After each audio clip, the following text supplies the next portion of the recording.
Hello and welcome to that Fantasy Golf Podcast with Lee Aldrich of Fanshare Sports. You can find me on Twitter at DK Golf Bargains. So, this week we've got the TPC Champions Classic.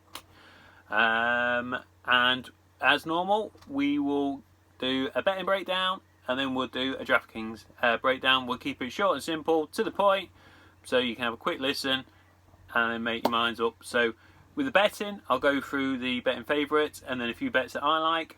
And then with the Draftkings, I'll just tell you who my player pool is and who's in my player pool and why they're in my player pool.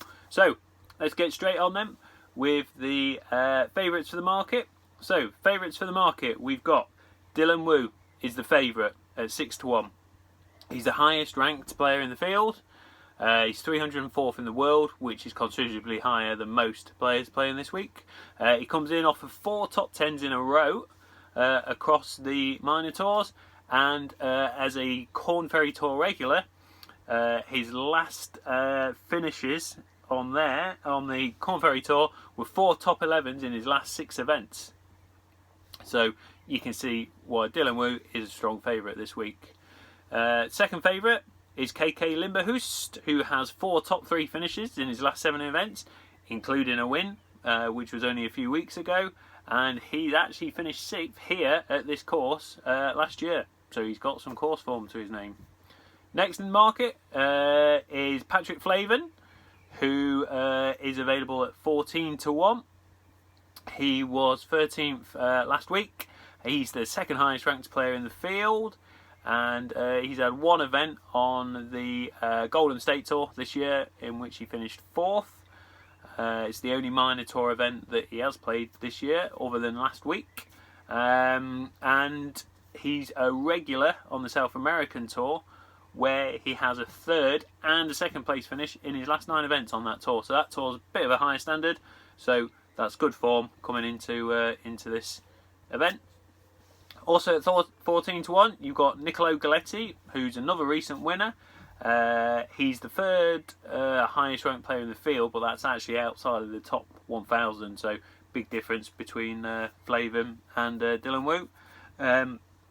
But Galetti does have a 1st, a 2nd, and a 3rd finish in his last 3 events on the Outlaw Tour.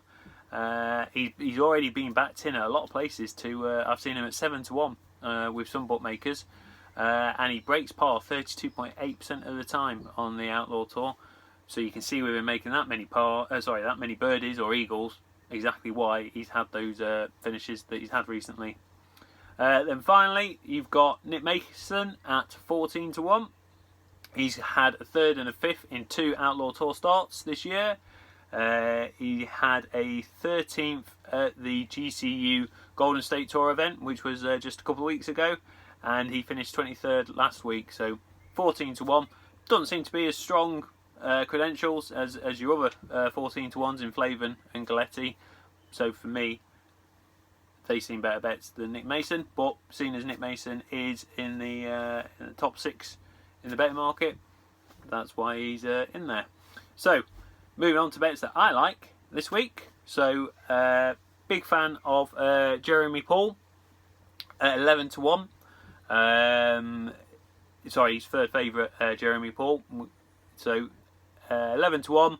He's had 7 top 10s from 7 events on the Outlaw Tour this year. He's had 4 top 10s from 4 events on the Golden State Tour. And he's had 5 top 3 finishes. So, a really solid player. Keeps improving week in, week out. He's not far off that first win, and that win will come soon, I'm sure of it. And he ranks 6th on the Outlaw Tour for par breaking, in which he breaks par 30% of the time on the Outlaw Tour, and he's actually ranked 2nd for breaking par on the Golden State Tour. So really solid player. 11-1, good price. I'll have a bit of Jeremy Paul this week. Also have a bit of Niccolo Galaxy, who we talked about earlier, at 14-1, if you can still get that 14-1. So don't wait around too long, because that will go. And then a couple of each way bets that I like. You got Kyler Dunkel at 33-1. He's had 3 top 11 finishes on the Golden State Tour this year, and he was playing on the Mackenzie Tour last year. where he had a 2nd and a 5th place finish last year on that tour. So again, another tour at high standard, and he's banged in a 2nd and a 5th. So he's obviously got the class to do well at an event like this. 33 to 1, he's worth an each way pump. And then we got Sam Triplet, who I think is a great price at 50 to 1. He finished 3rd here at this course, an event last year. So he's got some good course form.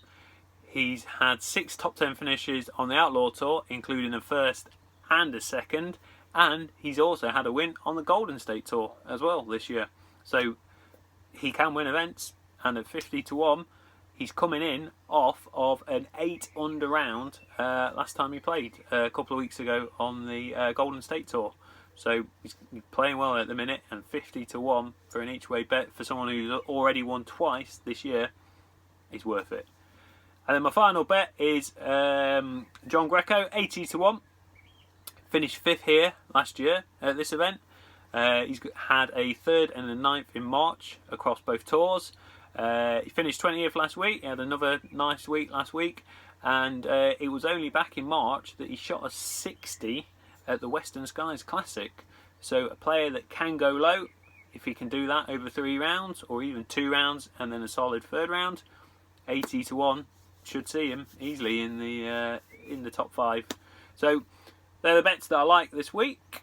So moving on to the Draftkings, I'll have a run through my player pool, and we'll say why. So Dylan Wu, the betting favourite, 11,400. That's a lot to pay, but I'll have a few lineups with him. I won't go crazy on Dylan Wu because I think that is a lot to pay, and I'm not quite sure you'll be able to make some decent lineups with Dylan Wu. But I'll have a couple because he is a class player, he's best player in the field, and obviously he's a favourite to win. So got to have a bit of him. And then Niccolo Galaxy, I'll have quite a bit of him at 10,800 for the reasons we said in the betting section.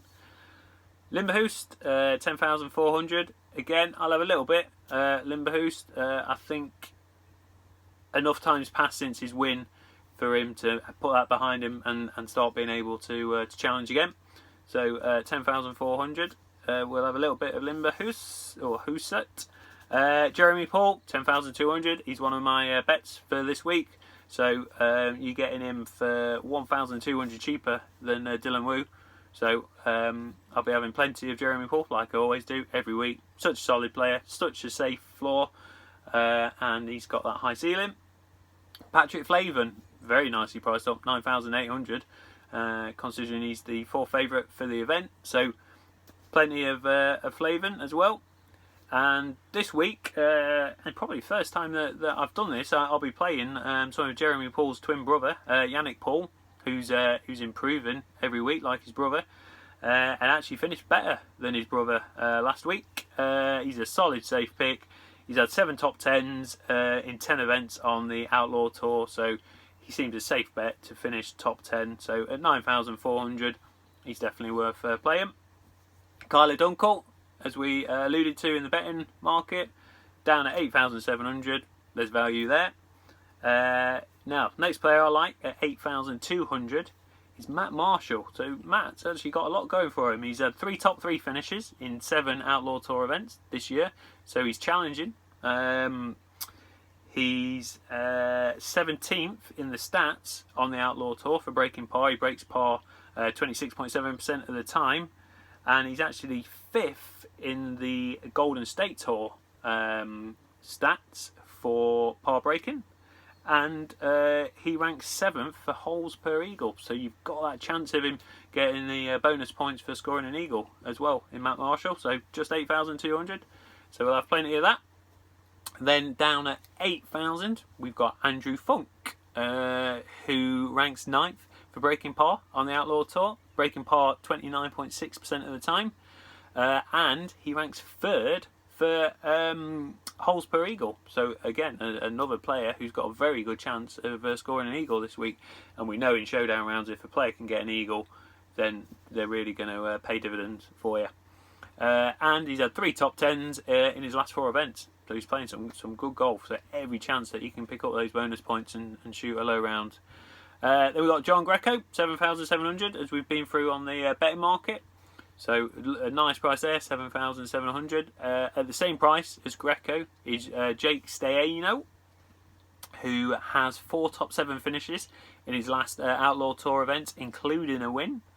21st in the stats for breaking par, and ranked 6th for holes per eagle. So again, another good chance of picking up those eagle bonus points for Jake for just 7,700.